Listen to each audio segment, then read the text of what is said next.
pada bulan yang mulia ini, alhamdulillah kita dapat bertemu kembali pada siaran langsung pembahasan mengenai akhlak Rasulullah sallallahu alaihi wasallam yang terpancar dari Al-Quran, yang wajib kita memancarkan dalam diri kita, sebagaimana sudah diungkapkan bahwa khuluquhur Rasul Al-Quran.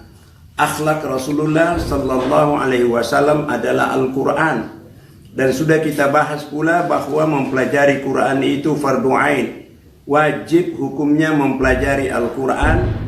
Kebalikannya, mafhum mukhalafahnya, haram hukumnya tidak mempelajari Al-Quran. Dan nanti dikubur kita akan diminta pertanggungjawab oleh Allah, wa ma imamuka, apa imam kamu? Tidak akan mungkin menjawab Al-Qur'anu imami selama kita tidak mengarahkan perhatian kita kepada Al-Quran.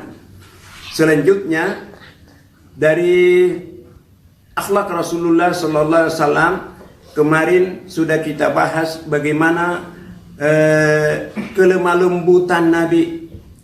Nabi itu sangat lemah lembut dalam setiap perkataannya, karena seluruh pertanggungan jawab manusia di akhirat nanti adalah dari ungkapannya, ucapannya. Nah, kemudian sudah kita bahas pula kemarin bagaimana kita bisa menahan amarah, karena marah itu adalah jalan menuju neraka. Pada kesempatan ini baiklah kita mengungkap surah As-Saff ayat 10. Ya ayyuhalladzina amanu, ini harus mantap dalam diri kita, ilmul yakin, ainul yakin, haqqul yakin, sehingga mencapai derajat khasyatullah, takut kepada Allah, baik dalam situasi sendiri, sepi, maupun di dalam situasi ramai. Nah, sehingga kalau jadi pejabat tidak mungkin jadi penjahat. Pada zaman dahulu ada seorang nelayan yang telah berhasil menjala seekor ikan. Lalu ikan itu ternyata diambil oleh seorang paruhbaya dan nelayan itu dipukulinya. Kemudian nelayan itu berdoa kepada Tuhan, "Wahai Tuhanku, Engkau menciptakan aku dalam keadaan lemah dan menciptakan orang itu dalam keadaan kuat sehingga ia zalim. Kuasakanlah kepadanya satu dari makhlukmu sehingga menjadi pelajaran bagi orang-orang Islam." Nelayan itu mengadu kepada Tuhannya. Lalu orang separuh-baya itu akhirnya pulang ke rumah. Ia berencana untuk memanggang hasil rampasannya itu. Ketika diletakkan di meja makan dan hendak ia santap, tiba-tiba ternyata ikannya itu langsung menyengat tangannya. Dengan izin Allah, tangannya itu akhirnya digerogoti oleh ulat karena luka. Dan akhirnya lukanya itu semakin besar dan semakin parah, sehingga ia tidak lagi mampu untuk menahan rasa sakitnya. Kemudian ia potong tangannya.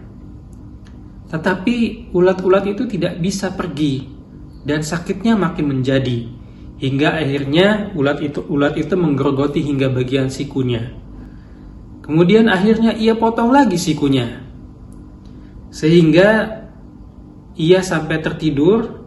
Dan ketika orang ini tertidur, ia mendapatkan pesan dari seseorang. Orang itu berkata kepadanya, "Kembalikanlah hak yang kau rampas itu kepada pemiliknya, supaya engkau selamat dari penyakit ini." Kemudian orang separuh-baya ini akhirnya bangun.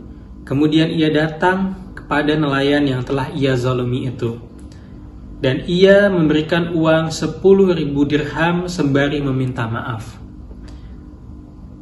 Dan ketika nelayan itu memberikan maaf, dengan izin Allah, ulat-ulat yang menggerogoti lukanya itu akhirnya berguguran. Lalu tangannya kembali seperti sedia kala dengan izin Allah.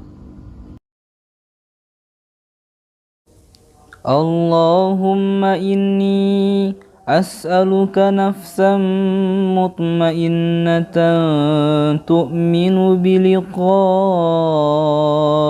wa tarda biqada'ik وتقنع بعطائك.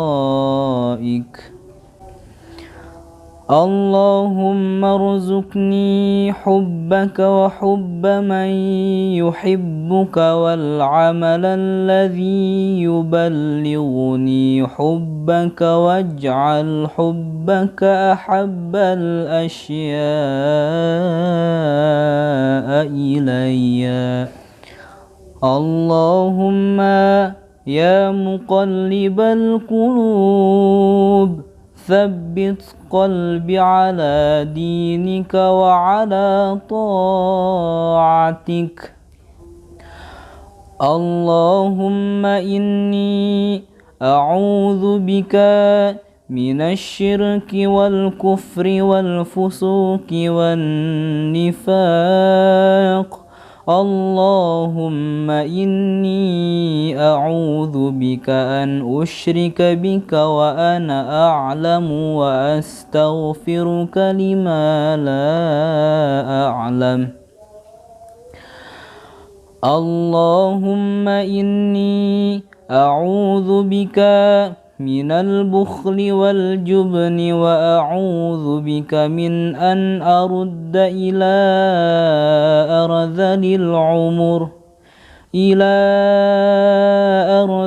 العمر، وأعوذ بك من فتنة الدنيا وعذاب القبر. اللهم إني أسألك العفو والعافية في ديني ودنياي وأهلي ومالي.